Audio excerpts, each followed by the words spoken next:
আমাদের পত্রিকার শিরোনাম পড়ার আগে পত্রিকার মাস্টার পড়ে আমরা জানি যে খবরটা সে কি লিখবে। আপনি মনে থাকবে আমাদের আগের জেনারেশন আইসা কইতো ধর্মিয়া আমারে না জিজ্ঞেস কইরা বিএনপির মহাসচিব কোনো একটা কাজ করে নাকি, বা আমারে না জিজ্ঞেস করে আওয়ামী লীগের সাধারণ সম্পাদক এটা করে ফেলবে। পটভূমিটা তো একদিনও তৈরি হয়নি। আমরা তো 90 দশক থেকে সাংবাদিকতা করছি, একদম গোড়া থেকেই। তখন তো আমাদের এই ধরনের প্রশ্ন শুনতে হয় নাই। তখনও কিন্তু রাজনৈতিক দলের মুখপাত্রের মতো অনেক পত্রিকাও ছিল। কোনো কোনো জায়গায় রাজনৈতিক ব্যক্তির পত্রিকাতেও আমরা কাজ করেছি, টেলিভিশনেও কাজ করেছি। কিন্তু এই সাম্প্রতিক সময় এটা বাড়লো হয়তো 2008 বা 2013 পরে। প্রথম কথা হচ্ছে যে সাংবাদিকতায় আমরা যেটাকে আমাদের মুরব্বীরা বলতে চায় যে আমরা খুব গোল্ডেন এরাতে ছিলাম, এরকম কোনো কিছু এই পৃথিবীতেই কোনোদিন কোনো এক্সিস্ট করে না। আপনি তো খুবই ভদ্রলোক, সেজন্য আপনি বললেন যে কোনো পত্রিকা বাংলাদেশে ছিল না যার একটা সাংঘাতিক রকমের স্ল্যান্ট বা একটা প্রপার অবস্থান, যে ইত্তেফাক, আওয়ামী লীগ, সংবাদ, একটা বামপন্থী কমিউনিস্ট পার্টি, সবারই ছিল, আজাদ, এটা সবার, মানে এভরিওয়ান। এবং আমি আবার বলি, এবং এটা ব্যক্তির পত্রিকা ছিল। হ্যাঁ, মানে কোনোদিন এটা একটা নিরপেক্ষ সংবাদ মাধ্যম হয়ে ওঠে নাই।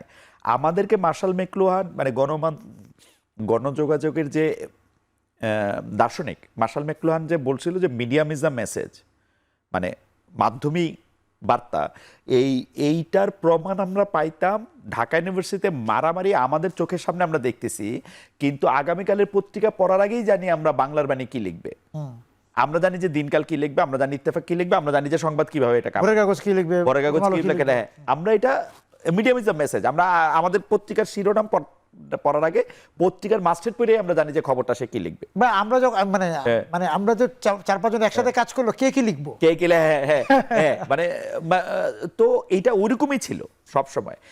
বরং মানে 2000 সালের পরে আইসা বা 2000 সালের পরে একটু যেহেতু বড় হয়েছে, সেহেতু একটু চেষ্টা করা হইলো যে না, আমরা একটু জাতীয় হই, আমাদেরকে যাতে চেনা না যায়। আমরা কিন্তু একটা ভনিতা নেওয়া, হয়তো একটা ভনিতা নেওয়া, কিন্তু আমি বা আপনি আমাদেরকে কিন্তু আমরা কিন্তু এই পরিচয়টা নিয়ে গর্ববোধ করি নাই, বা এই পরিচয়টা কখনো দিতে চাই নাই যে আমি বিএনপির বা আমি আওয়ামী লীগের হ্যান ত্যান।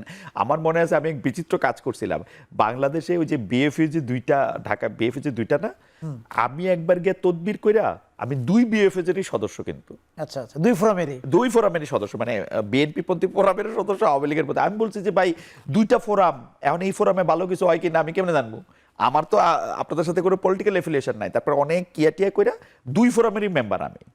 ইন্টারেস্টিং, আমি বোধহয় অল্প কয়জনের অন্তর্ভুক্ত যে 2 ফোরামেরই মেম্বার। তো ওইটা আমি চেষ্টা করে গেছি, যে কারণ আমাদের কাছে আর গর্ব লাগতো না। আপনি মনে থাকবে আমাদের আগের জেনারেশন আইসা কইতো ধর্মিয়া আমারে না জিজ্ঞেস কইরা বিএনপির মহাসচিব কোনো একটা কাজ করে নাকি, বা আমারে না জিজ্ঞেস করে আওয়ামী লীগের সাধারণ সম্পাদক এটা করে ফেলবে। সাধারণ সম্পাদক বলতে হতো, আমাকে জিজ্ঞেস না করে আপা বা ম্যাডামরা, অ্যাবসলিউটলি, এটা তারা গর্ব করে বলতো আমাদের সময় থেকে আইসা, কিন্তু এবং প্রেস ক্লাবে বসে বসে এটা তারা গর্ব করে তারা বলতো কোন ডিসিশনের ব্যাপারে তাকে এরকম জিজ্ঞেস করা হতো। সেটা তো আমরা তো কামাল লোহানী, ফয়েজ আহমেদদের বা রিয়াজ ভাইদের সাংবাদিকতা দেখেছি, মাহফুজুল্লাহ ভাইদের সাংবাদিকতা দেখেছি, অ্যাবসলিউটলি, কিন্তু আমরা কিন্তু উনাদের অনুসারী হই নাই। মানে মাহফুজুল্লাহ ভাইয়ের উদাহরণটা ভালো হয়েছে, কারণ মাহফুজুল্লাহ ভাই আমাদের সাথে অনেক ভালো করে মিশছেন, অনেক ভালো করে, এবং উনি মারা গেছেন আমাদেরকে স্নেহ ভালোবাসা করতে গিয়া, বকা দিতে গিয়াও, মানে উনি কিন্তু লার্জার দ্যান লাইফ একটা লোক ছিলেন, কিন্তু উনি একটা দল বা মতের সমর্থক। আমরা কিন্তু এটা ফলো করি নাই। এবার রিয়াজ ভাইয়ের কথা বলা যায়, রিয়াজ ভাইও আসলে নাই আর আমাদের মধ্যে। তো আমরা কিন্তু এটা ফলো করি না। আমাদের হিরোই ছিলেন তারা একরকম, কিন্তু আমরা তাদের ফলো করি নাই। আমরা ওটার মধ্যে থেকে আসলে কোনো গর্ব নেই নাই।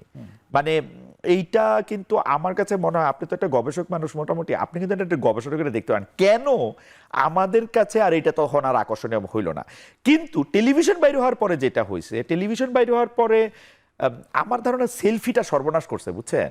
প্রধানমন্ত্রীর সঙ্গে এসে একটা সেলফি, উমুকের সাথে এসে একটা সেলফি, এর আগ পর্যন্ত বা টেলিভিশন ক্যামেরার আসার আগ পর্যন্ত প্রকাশও ছিল না।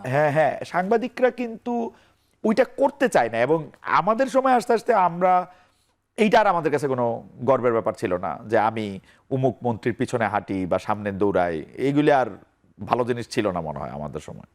না, কিন্তু এটা ওই যে প্রাপ্তিযোগের ব্যাপারটা যখন তৈরি হলো, যে আমার একটা বিদেশ ট্যুর লাগবে, আমার একটা পাওয়ার প্ল্যান্ট লাগবে, আমার একটা এটা সেটা নানা কিছু, পাওয়ার প্ল্যান পর্যন্ত যাইতে, পাওয়ার প্ল্যান তো মনে করেন আমি জানি না এটা কারা কারা পাওয়ার প্ল্যান পাওয়ার কথাটা ভাবনাও আনতে পারে যে আমি প্রধানমন্ত্রীর সাথে আমার এরকম সম্পর্ক হবে যে আমি একটা পাওয়ার প্ল্যান পাবো। বিদেশ ট্যুরগুলি কিন্তু একেবারে মানে আমি মানে আগেও ছিল বিদেশ, আগে আগে ছিল, কিন্তু প্রধানমন্ত্রীর সঙ্গে বিদেশ ট্যুরে যাওয়ার জন্য যে লালসা বা এইগুলি কিন্তু এতটাই ফালতু। কারণ আমি জীবনে যাই নাই, কিন্তু যাওয়ার যে বর্ণনা শুনছি, দুজন মানুষ এক ঘরের মধ্যে থাকে, তারপর হচ্ছে ইকোনমি ক্লাসে কইরা মানে কোনো একটা লাক্সারি তো নাই, কোনো একটা লাক্সারি তো নাই, বিভিন্ন জায়গায় গিয়ে মানে একটা লাক্সারিও তো না, মানে এই এই এই বিদেশ দেখার থেকে ভাই ওই পূর্বাচলে গিয়া হাঁস টুস খাওয়া আরো ভালো।